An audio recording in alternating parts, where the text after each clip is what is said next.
So I would love for you to please give a massive round of applause for Gill Lambert.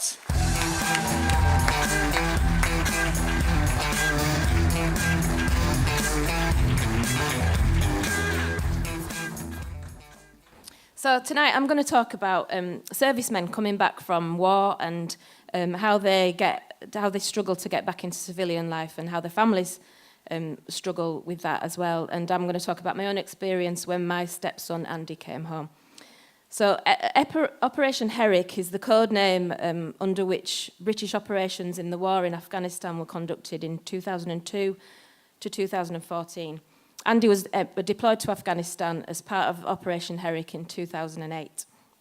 So having a loved one being so far away and in danger for 6 months means you're in a kind of limbo, almost holding your breath. Each news report of another death just makes things worse, but you're kind of relieved as well that it's not your guy involved. And family and friends send letters and parcels with reminders of home. And in these days of Facebook and mobile phones, it's quite easy to keep in touch. So when they do come home, you think that everything's going to be all right. And it's going to be just the same. And it's not for some, in some cases. And as well as physical injuries, a more invisible symptom of war affects many returning servicemen. So studies have found that a direct link between combat and violence at home. And 1 in 8 service personnel have attacked someone in a rage after returning home from the battlefield, with wives and partners often being the victims. And academics have confirmed a strong link between psychological trauma and aggressive behaviour at home. 21,000 men and women have been medically discharged from the British Armed Forces for health reasons since the wars began in 2001.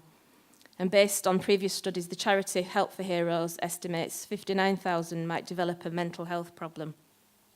There's loads of stuff there, but you haven't got time to read. When double counting is eliminated, the analysis estimates the final toll those wounded or ill could be as high as 75,000.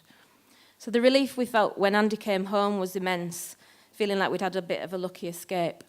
But that feeling didn't last long, and he began to show signs of PTSD, only slightly. He wasn't too bad, but it was bad enough. And for a family, it was more a sense of not being able to help Andy as he settled back into life at home. He'd seen things that he couldn't talk to us about, and only men and women that shared his experience could understand how he felt. He found comfort in sleep and drink and pizza and casual sex. And as his stepmother, there was the feeling, especially when I come downstairs to find him sprawled out on my sofa after yet another all-day session, that I didn't want him there. Once or twice I even thought, you're not even my son, which wasn't a very nice way to think. But for us it was okay, and he soon got back to normal, soon got back to the guy he was before he went away to Afghan. He's never again showed any signs of, lasting signs of his time out there. In 2014, I wrote a poem called Billy's Back, about our experience and dealing with Andy coming back from Afghanistan. And I won Ilkley Literature Festival open mic with it. So this is Billy's Back. Billy's back. To being a local hero, boy made good. To getting slapped on the back by a Falklands vet that his dad, stunned with pride, knew at school. He's back to waking in his clothes and yawning pizza boxes on the floor of his room.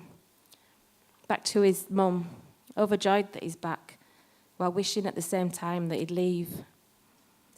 Billy's back to boring twats that hang around the boozer when the drum of beer marches him away from daytime telly. He's back to sleeping with his exes, because they get off on the glory that sticks to them. In his mind, he tallies up the dead, along with every drunken fuck. Each frenzied thrust, a hole in the head of the Taliban he's got lined up. At night, he's back to dreaming of his mates that never made it and talking to their ghosts. He's back in Bastion with Jimmy, Ian and Jeff, their legs blown off.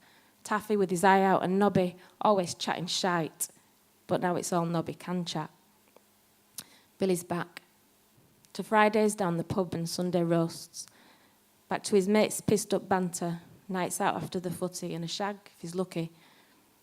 Back to battling through the week and living for the weekend and wishing he was back in Afghan. Waiting for bodies being brought back in boxes and his best friend shot to shit and leaking life into the sand. Where he'd left mates that knew where he was coming from didn't ask where he was going, lads that let him be, lads that were as desperate to get home, but now feel just as lonely there as he. Thank you.